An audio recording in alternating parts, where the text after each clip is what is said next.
할렐루야. 영이 육을 고칩니다. 아멘이십니까? 오늘 예배는 우리의 영이 고쳐지는 시간입니다. 하나님이 터치하시면은 여러분 죽음에서 생명으로 여러분 부활되는 줄 믿으시기 바랍니다. 네, 오늘 본문의 내용은요, 지난주일과 연결되는데 지난주 38년 된 병자가 고침받았지요. 그렇게 그가 자기가 누웠던 자리를 들고 일어나는 모습을 유대인들이 보고 하나님 앞에 감사한 것이 아니라 오히려 책을 잡습니다. 뭐라고 잡느냐면 그날이 안식일이었거든요. 안식일에는 노동을 하면 안 된다는 자신들의 법이 있었습니다. 이 병자는 자기를 고쳐준 분이 예수님인지도 몰랐습니다. 그래서 얼마 후에 예수님을 성전에서 다시 만나거든요. 그래서 예수님이 뭐라고 하시느냐면 5장 14절에 보면 더 심한 것이 생기지 않게 다시는 죄를 범하지 말라라고 당부하십니다. 이 말을 듣고는 병자가 유대인에게 달려가서 그분이 예수님이다 라고 말했고, 16절에 보니까 그때로부터 예수님을 박해하기 시작했다라고 원인이 되었다라고 말씀합니다. 이후에 유대 지도자들이 안식일을 문제 삼으며 던진 예수님에게 질문이 있습니다.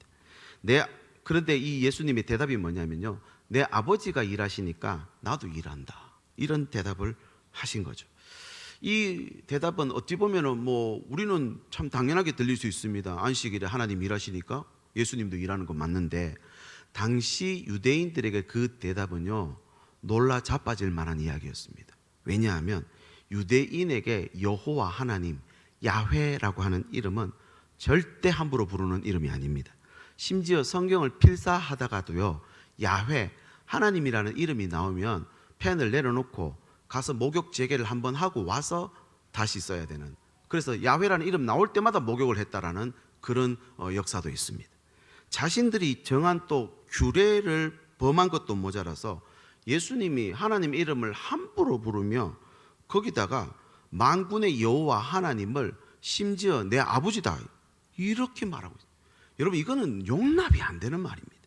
이것은 그 당시 법으로 볼 때 사형에 해당하는, 그러니까 신성 모독죄에 해당하는 말입니다. 결국은 이 신성 모독죄가 예수님의 십자가형의 죄목이 되었지요. 여러분, 이 규정은 사실은 없던 규정이 아닙니다. 신성 모독이라고 하는 것은요, 이스라엘 백성들에게는 생명과도 같은 겁니다.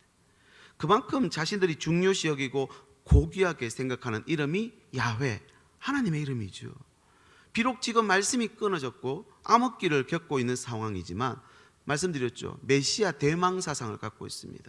모두가 다 기다리고 있었습니다. 심지어 처녀들도 기다리고 있었다 했죠.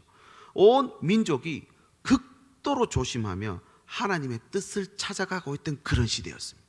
안 그래도 세례 요한이 말씀을 선포하면서 이제 곧 메시아가 오시겠구나 하는 기대감이 있었죠. 여기에 만일 누군가가 잘못된 사상, 잘못된 경고망동하는 행동으로 하나님의 뜻을 그르친다면 그 누구도 무사하지 못할 그런 아주 중요하고 살벌한 상황이었습니다. 그런데 보십시오, 이미 신성모독, 지금 죽임 당할 만한 상황인데도 불구하고 예수님이 지금 더 한 걸음 더 심각한 말을 합니다. 단순히 하나님의 아들이라는 메시지가 아니었습니다. 하나님의 주권을 본인이 가졌다.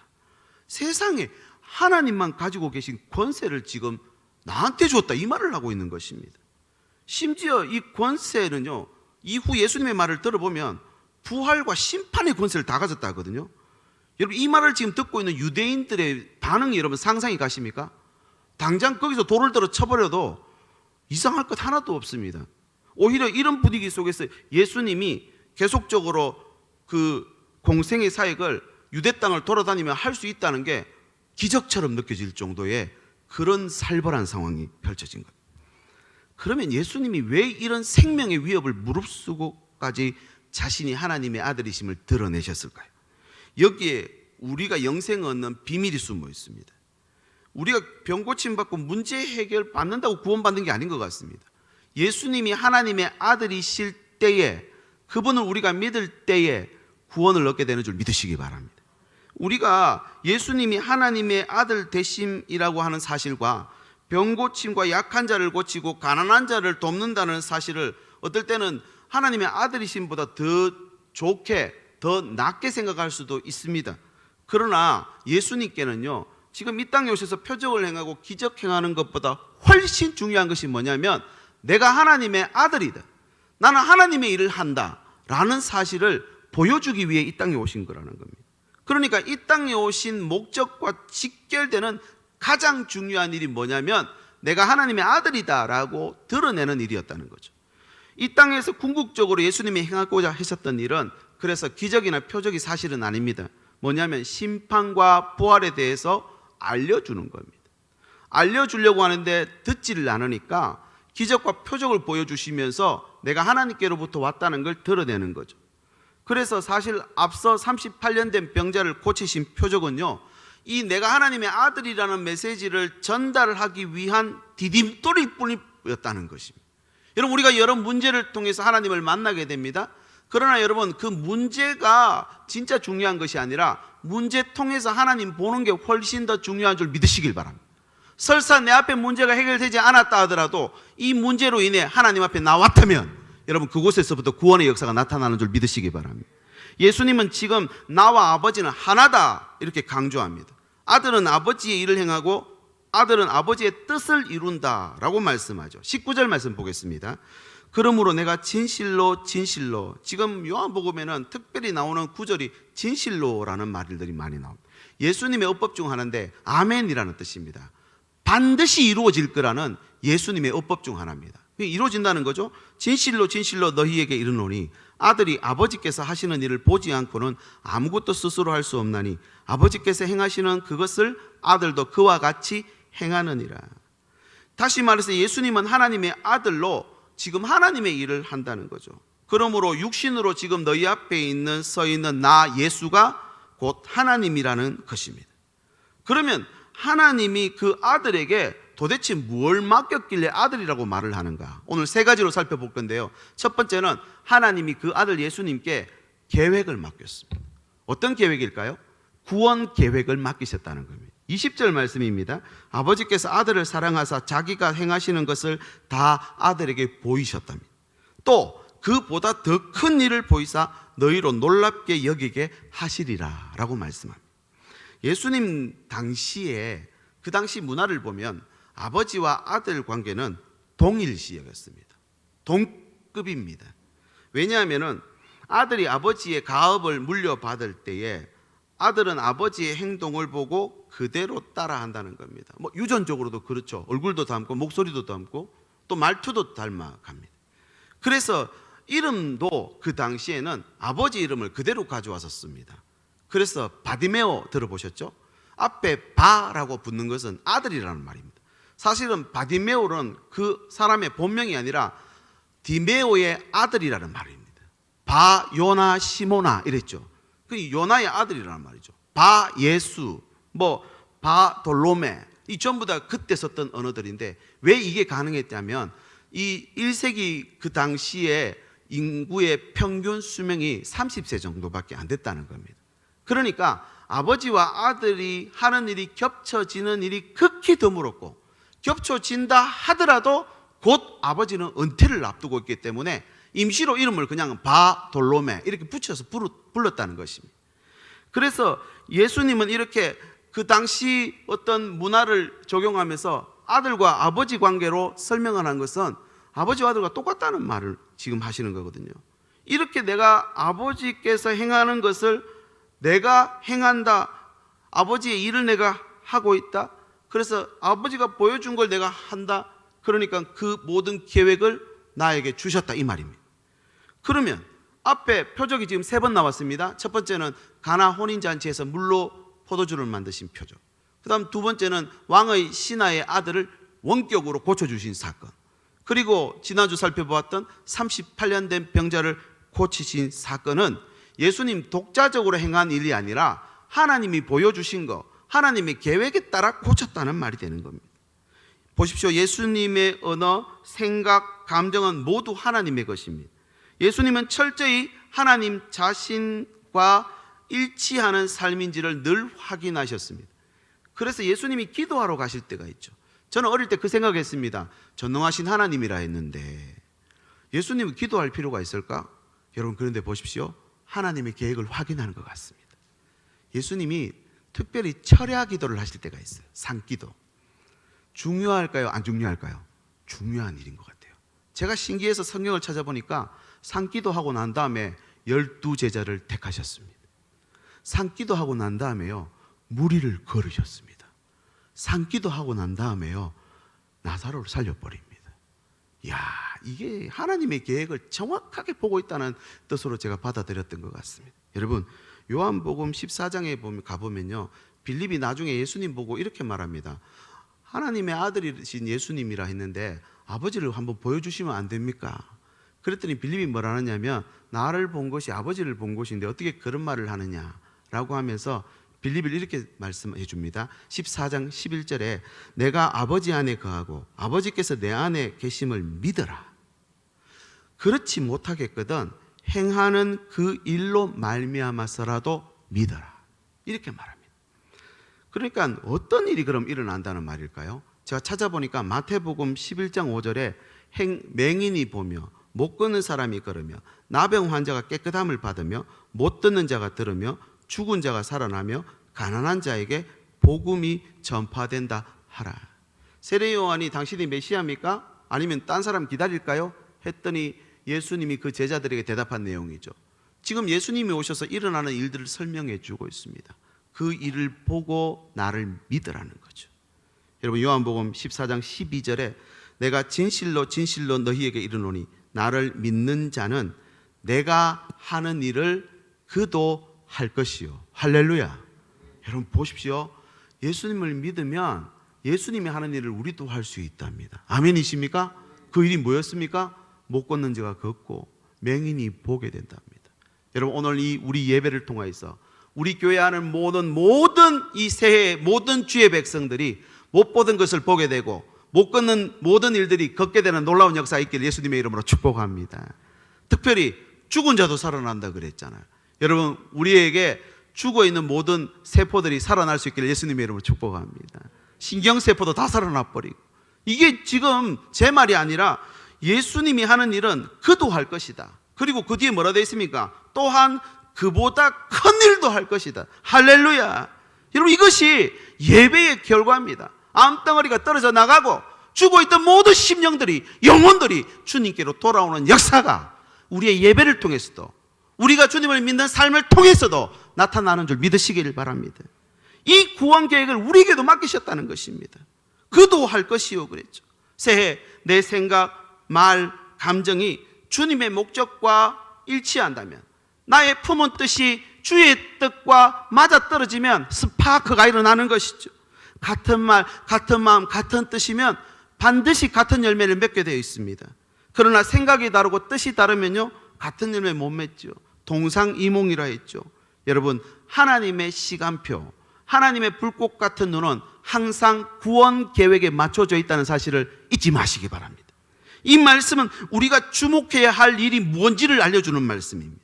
진정 어디에 소망을 두고 올해를 살아가야 될지를 분명히 가르쳐 줍니다. 여러분, 우리의 소망은 이 땅에서 찾을 수 없습니다. 땅의 일을 계획하는 것보다 하늘의 일을 계획하는 예배의 자리가 될 수 있기를 바랍니다. 그리고 그 계획에 대해서 하나님의 결재가 떨어지는 순간 성취가 일어나는 것입니다. 그래서 광고 시간에 말씀드렸죠. 조금 일찍 일어나고 눈 비비고 억지로 옷을 챙겨 입고 이 추운데 그래도 가보자. 현관문 열면 하늘문도 같이 열리는 줄 믿으시기 바랍니다. 새벽기도 여러분 매일 할 수가 없죠. 여러 가지 바쁜 일들이 있기 때문에 형편과 처지가 있습니다. 그러나 특별 새벽기도라고 이름을 붙였습니다. 왜일까요? 우리 한계를 조금 한번 넘어가 보자는 겁니다.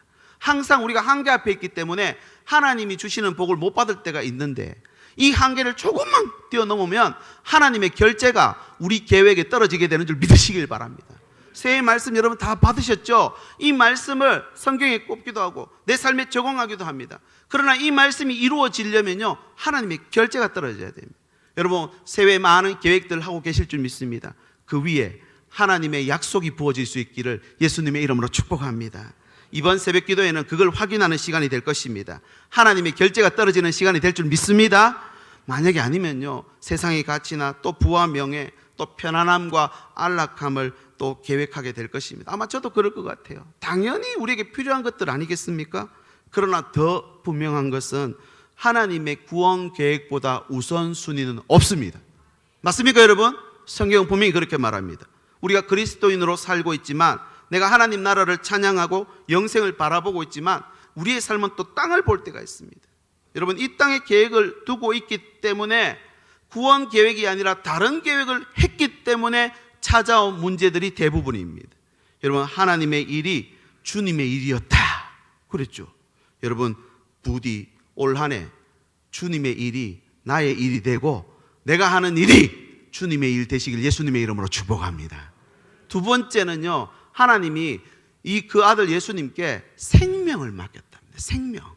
잘 들어보십시오. 이 21절입니다. 아버지께서, 우리 같이 읽을까요? 시작. 아버지께서 자들을 일으켜 살리심 같이 아들도 자기가 원하는 자들을 살리느니라. 아멘. 성경에서 하나님의 일이라고 하면 어떤 일일까요? 대표적인 게 뭐냐면 부활입니다.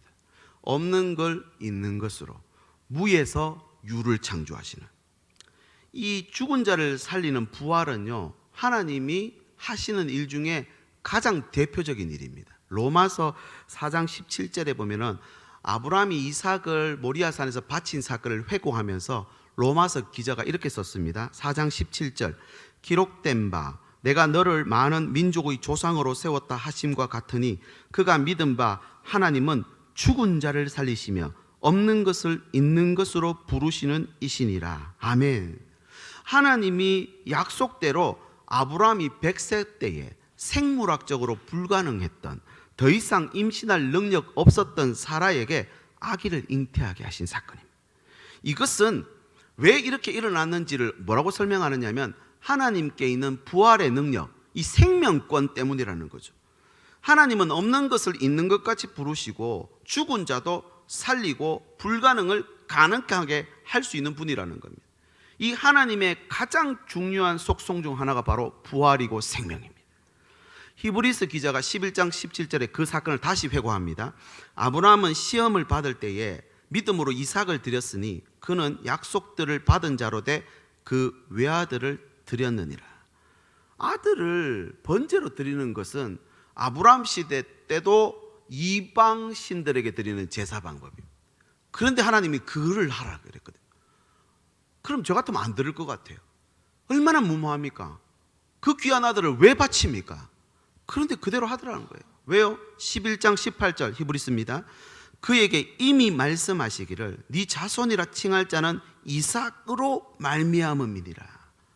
처음에 그 앞에 놨던 이스마엘이나 잘 살길 원합니다 그랬을 때 하나님이 주신 대답입니다. 아니라 네 허리에서 사라를 통해서 나온 아들 이삭이라야 할 것이다. 분명히 약속했거든요. 이 약속을 결제 받아놨는 게 있단 말입니다. 이걸 딱 믿고 있는 겁니다. 그랬더니 저 뒤에 야고보서에 가면 또다시 이 사건을 회고하는데요. 2장 23절, 야고보서 2장 23절, 이에 성경에 이른바 아브라함이 하나님을 믿으니 이것을 의로 여기셨다는 말씀이 이루어졌고 그는 하나님의 버티라 칭함을 받았다라고 합니다. 하나님을 믿어서 의에 이르렀다 그랬죠. 실제로 그래서 이루어졌답니다. 그리고 나서 결과가 뭡니까? 하나님이 아브라함더러 내 친구다 이래버렸습니다. 히브리서 11장 19절, 그가 하나님이 능히 이삭을 죽은 자 가운데서 다시 살리실 줄로 생각한지라 비유컨대 그를 죽은 자 가운데서 도로 받은 것이니라 라고 설명합니다. 모리아산 가서 아들에게 칼을 댈 수 있었던 것은 부활신앙이 있었기 때문에, 하나님은 죽은 것도 살릴 수 있는 분이고 없던 것도 있게 하셨던 분이라는 것을 생물학적으로 불가능했던 자기 아내의 임신을 보고 그가 체험해버린 것입니다. 번제로 드리면 끝이지 않습니까? 그런데도 어떻게 순종합니까? 이 부활신앙이 있었고 이것을 믿었기 때문이라는 거예요. 여러분, 신앙은 결코 맹신이 아닙니다. 무조건 믿으라가 아닙니다. 아브라함은 이삭의 잉태 사건으로 통해서 불가능이 생명으로 바뀌는 것을 보았습니다. 그래서 이삭 내놓으라 하셨을 때 다시 살릴 걸 믿고 내놓는 것입니다. 여러분, 우리는 죽어도 다시 삽니다. 아멘이십니까? 하나님이 하시면 된다는 겁니다. 그래서 돌아가셔도 주님 안에서 돌아가는 자가 복이 된다. 할렐루야. 믿음이 있으면 어떤 절망도 우리 삶 속에서도 이겨냅니다. 죽음과 삶 문제뿐만 아니죠. 왜냐? 하나님이 부활되시고 생명 되시니까. 그런데 여기서 모든 게 끝나는 게 아닙니다. 예수님이 십자가 못 박혀 죽은 걸로 끝나신 게 아니죠. 대반전이 일어났습니다. 살아나 버렸습니다. 아이고, 말도 안 돼. 여러분, 이 말씀 들어보시니까 어떻습니까? 살아날 수 있습니다. 하나님이 그를 살려버리셨습니다. 왜요? 하나님의 속성이 부활이거든요. 오늘 우리는 죽어도 천국에서 눈뜨게 됩니다. 다시 삽니다. 영원히 삽니다. 믿으시기 바랍니다. 이걸 믿는 게 믿음입니다. 하나님은 부활의 하나님입니다. 그러므로 여러분, 내가 아파서 밤에 잠 못 이룰 때에 그 자리에서 생명을 선포하십시오. 내가 죽어가는 것이 살아나기를, 그리고 소망이 사라져갈 때 부활을 선포하십시오. 그 하나님을 믿으리 의로 여기시고 그 의를 그대로 이루어지게 만드신 하나님의 능력이 우리에게 있다는 것입니다. 실제로 예수님이 십자가 못 박혀 죽으셨을 때 부활의 능력으로 살리셨죠. 더 중요한 게 무엇인지 아십니까? 예수님이 성육신 하실 때 이미 하나님은 이 생명, 부활의 능력을 그의 손에 들려 보내셨다는 거예요. 오늘 말씀해 보십시오. 예수님이 하나님께로부터 맡은 게 있는데 이 생명을 맡고 있다는 거죠. 그래서 예수님은 뭐라고 합니까? 나는 부활이요 생명이니. 할렐루야. 이 중요한 말씀 같이 한번 읽어보면 좋겠습니다. 요한복음 11장 25절 26절. 여러분, 이것은 장례식 위로 예배나 발인 예배 때만 부르는 말씀이 아닙니다. 같이 한번 읽어보겠습니다. 시작. 예수께서 이르시되 나는 부활이요 생명이니 나를 믿는 자는 죽어도 살겠고 무릇 살아서 나를 믿는 자는 영원히 죽지 아니하리니 이것을 네가 믿느냐. 아멘. 예수께서 하시는 가장 놀라운 일이라면, 이 땅에 오셔서 가장 정말 보라이어티한 일이 뭐였느냐면 나사로를 살린 사건입니다. 죽은 나사로가 살아나 버리니까 그 앞에 예수님이 공생의 기간 동안 했던 모든 일들이 퍼즐처럼 짜맞춰져서 이분은 메시아 맞다. 왜? 하나님이 갖고 있는 생명의 권한을 갖고 있지 않느냐. 그래서 예수님이 예루살렘 입성하실 때 종려나무 가지를 흔들고 겉옷을 벗어서 땅에 깔고 호산나 우리를 구원하소서, 그를 진정 메시아로 맞이했던 것입니다. 그게 부활 사건 때문입니다. 이 생명을 갖고 있는 거죠. 여러분, 법대로라면 우리는 다 죽습니다. 먹지 말라 했던 선악과를 먹었으니까요. 먹으면 어떻게 된다 했습니까? 반드시 죽으리라 했습니다. 그냥 죽으리라가 아닙니다.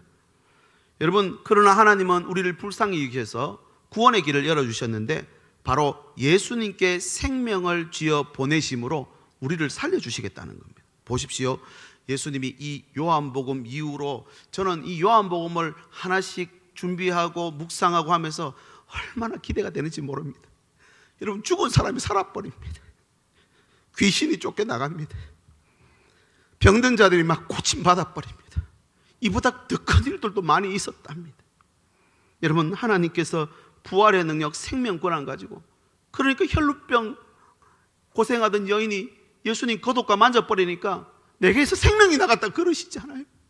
여러분, 이 예배 가운데 주님의 옷자를 만나는 저와 여러분 되시길 바랍니다. 생명이 들어오는 것입니다. 이것을 읽고 듣고 선포할 때마다 그 능력이 우리 가운데 충만하게 임하는 것입니다. 내가 마음 조금 열면 그 능력이 들어오는 것이죠. 여러분, 한계 앞에서, 여러분 좌절되고 낙심되는 일 앞에서 여러분 절대 포기하지 마십시오. 사망아, 네 손은 것이 어디에 있느냐? 생명의 주인 되신 그 이름, 누구든지 주의 이름을 부르는 자는 구원을 얻으리라. 할렐루야. 그 구원을 선포하는 것입니다. 주의 안에 있는 자, 이 부활의 기적과 능력을 동일하게 얻습니다. 생명의 기운이 내게로 들어오는 것입니다. 생기야, 사방에서 불어와 이 죽은 자들로 살아나게 하라. 이 말씀입니다. 요한복음 11장 26절, 이것을 네가 믿느냐? 이걸 물어보시는 겁니다. 아멘이십니까? 믿는 순간 그를 의로 여기시고 이 말씀이 그대로 이루어지게 결제를 하신다는 겁니다. 여러분, 마라나타, 아멘, 주 예수여 어서 오시옵소서. 이것이 사도 요한의 마지막 숨이 넘어갈 때 드렸던 고백입니다. 여러분, 이 고백 이제 이해되시지 않습니까? 어서 오시옵소서. 주님이 오시면 우리가 사니까. 마지막 세 번째는 그 아들에게 뭘 맡기셨느냐면 심판까지 맡기셨습니다. 22절, 아버지께서 아무도 심판하지 아니하시고 심판을 다 아들에게 맡기셨답니다. 예수님께 생명, 부활의 능력뿐만 아니라 심판도 맡기셨다 했죠. 심판주. 그러니까 당시 유대인들은 심판은 하나님이 하신다고 생각합니다. 우리도 그렇게 생각하지 않습니까? 보십시오. 구약에서 하나님이 직접 심판하는 일들을 많이 경험했습니다. 불의한 자들, 불순종하는 자들 다 심판받았죠. 심지어 바벨탑에서도 심판받아서 언어가 흩어졌고, 노아의 홍수로 세상이 망했고, 소돔과 고모라도 불심판받았습니다. 그것뿐입니까? 이스라엘 백성들이 불순종할 때 하나님이 자기 백성도 징계하시며 망하게 하고 포로로 잡아가게 하고 전염병이 들고, 여러분 심지어 이방인, 그들이 그렇게 경멸하던 이방인의 칼에 온 나라를 다 뒤집어 놔버립니다. 이게 하나님의 징계였다는 것, 심판. 그뿐만 아닙니다. 이스라엘을 괴롭히던 그 제국들, 아수르, 바벨론, 페르시아, 로마 제국, 전부 하나님의 주권에 의해서 지금은 다 멸망해버렸죠. 역사의 뒤안길로 사라지게 하신 것은 하나님의 심판이다라는 것을 그 시대 사람들이 알았다는 겁니다. 하나님이 직접 역사에 개입해서 심판하신 것입니다. 그런데 보십시오. 예수님이 그 AD와 BC를 나누는 그 성육신하신 그 사건을 통해서 예수님이 오시면서 하나님의 심판을 예수님께 맡겨주셨다라는 선언을 지금 거기서 하시는 겁니다. 23절, 이는 모든 사람으로 아버지를 공경하는 것 같이 아들을 공경하게 하려 하심이라. 하나님의 심판을 두려워하는 것처럼 아들을 그렇게 심판주로 본다는 거죠. 예수님의 심판은 그러나 구약과는 다르게 나타납니다. 구약은 행위에 따라서 심판받는 겁니다. 예수님의 심판은요, 믿음이 있느냐 없느냐에 따라 심판이 이루어진다는 겁니다. 24절 말씀, 이 말씀도 참 중요해서 같이 한번 읽어보겠습니다. 내가 진실로 진실로 너희에게 이르노니 내 말을 듣고 또 나 보내신 이를 믿는 자는 영생을 얻었고 심판에 이르지 아니하나니 사망에서 생명으로 옮겼느니라. 아멘.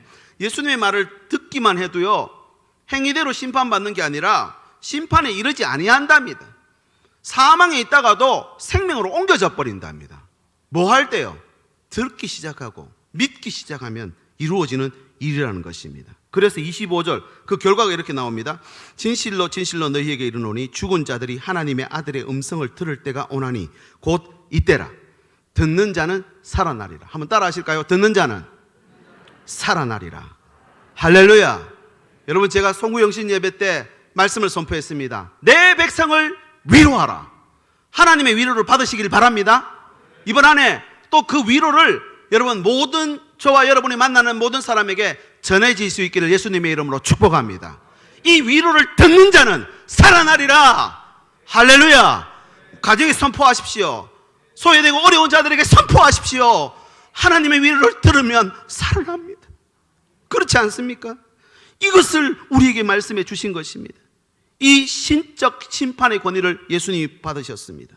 예수님의 마지막 말씀 28절에서 29절, 이를 놀랍게 여기지 말라. 무덤 속에 있는 자가 다 그의 음성을 들을 때가 오나니, 29절, 선한 일을 행한 자는 생명의 부활로, 악한 일을 행한 자는 심판의 부활로 나아오리라.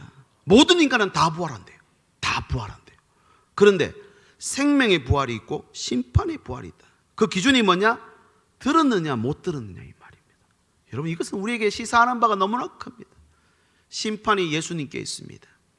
이 예수님의 말을 들어야 살아납니다. 이제 말씀을 정리해 볼까요?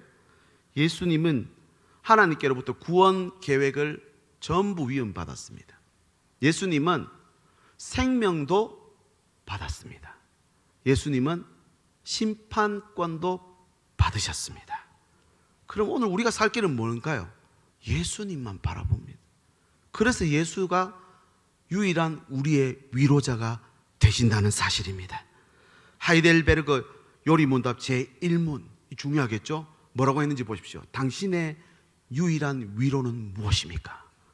예수 그리스도. 제가 다시 질문해 보겠습니다. 대답해 보십시오. 당신의 유일한 위로는 무엇입니까? 아멘이십니까? 이 예수 그리스도를 이 새해 2022년 임인년 우리 장로님 기도해 주신 대로 이곳에 모든 들어오는 주의 백성들이 하나님의 위로를 받게 되시길 축복합니다.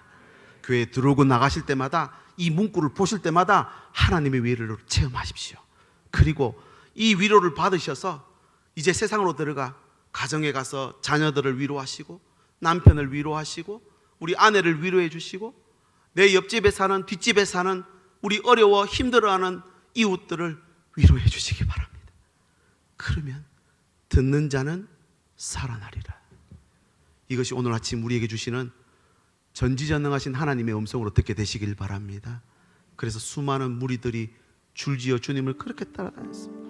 평범한 목수였습니다. 그런데 그분이 가는 곳마다 살아납니다. 생명의 주인이시거든요. 사망의 힘을 잃어버리고 누구든지 주의 이름을 부르니까 구원을 얻더라는 것입니다. 여러분, 하나님은 오늘 우리를 영원히 살도록 만드셨습니다. 70이요 강건하면 80으로 그렇게 인생 끝나라고 주신 것이 아니라 이 땅에서 하나님 백성으로 선으로 악을 이기라고, 그래서 악이 드러나도록 살라고 우리에게 이 영광된 삶을 주셨는 줄 믿습니다. 권세가 있어서 능력이 있어서 그 일 살아나는 게 아니라 오늘도 예배를 통해 하나님의 음성 듣고 위로를 받아 이 위로를 전하고 이 위로를 나누고 이 위로를 흘려보내는 저와 여러분의 삶이 되게 인도하여 주시옵소서. 우리 가정이 되게 해주시옵소서. 내 일터가 되게 해주시옵소서. 우리 주님의 성함 부르시고 기도하고 이 찬양 드리겠습니다. 주여, 하나님 아버지 감사합니다. 하나님, 새해를 시작하며 많은 계획을 하고 소망을 가집니다.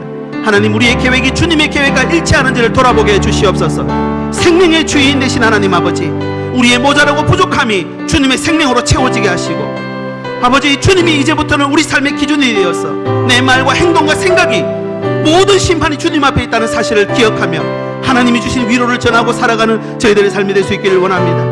온 세상의 구원자, 생명의 근원, 아버지, 모든 권세들이 굴복하는 그 이름 앞에 우리도 함께 나아가 예배하고 찬양하고 기도하는 저희들의 삶이 되게 인도하여 주시옵소서. 예수님의 이름으로 기도드립니다.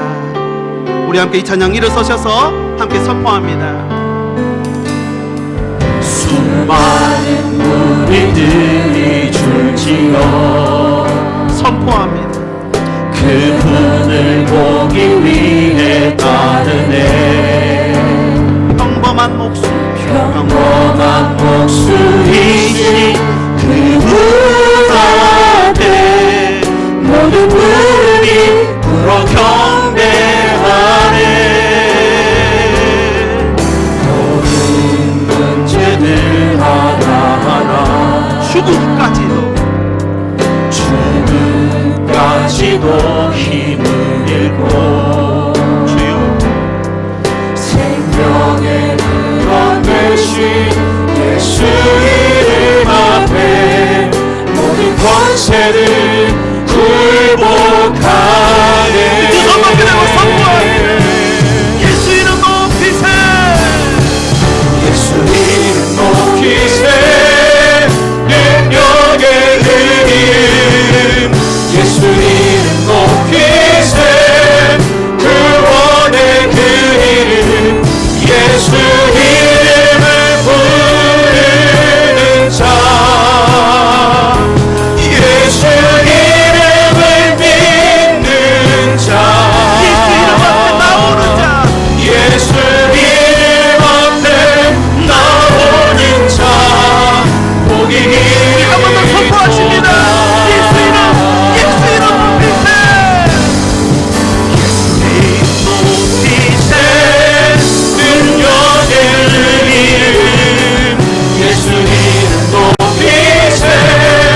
구원의 이름 예수 이름을 부르는 자, 예수 이름을 믿는 자, 예수 이름 앞에 나오는 자, 복이 있도다.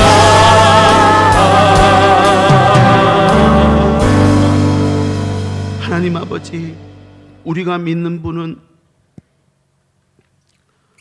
역사상 있었던 성인 중에 한 명이 아니요, 착한 사람이 아니요, 존경받는 랍비도 아니요, 온 세상을 구원하신 하나님의 모든 구원 계획을 가지고 실행하신, 그리고 생명의 주인이 되시고 심판주가 되신 주님으로 믿게 해 주시옵소서. 새해 계획을 했습니다. 이 계획이 주님의 계획과 일치하는지 꼭 주님 앞에 점검하고 확인하는 시간이 되기를 소망합니다. 생명의 주인 되신 주님, 우리가 모자르고 부족함이 있습니다. 부디 주님의 생명으로, 주님의 완전함으로 채워지게 해 주시옵소서. 심판주 되신 하나님, 그 하나님의 그 심판을 주님께 맡기셨습니다. 이제 우리 삶의 모든 기준은 주님이 되어야 하는 줄 믿습니다. 말하고 행동하고 생각하는 것, 그 중에 주님의 뜻 아닌 것은 모든 것이 심판의 대상일 뿐이라는 것을 기억하며 이 새해에도 온전한 예배를 통해 주님 만나고 주님을 전하는 저희들의 삶이 되게 인도하여 주시옵소서. 새해를 주신 하나님, 이 새해에도 우리 마음과 가정과 생업 위에 때를 따라 이른 비와 늦은 비를 내려 주시옵소서.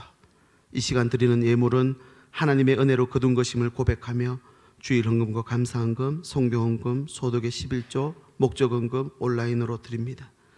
이 예물을 관리하는 종들에게 지혜를 주시고 쓰이는 곳마다 생명의 기적이 나타나게 해 주시옵소서.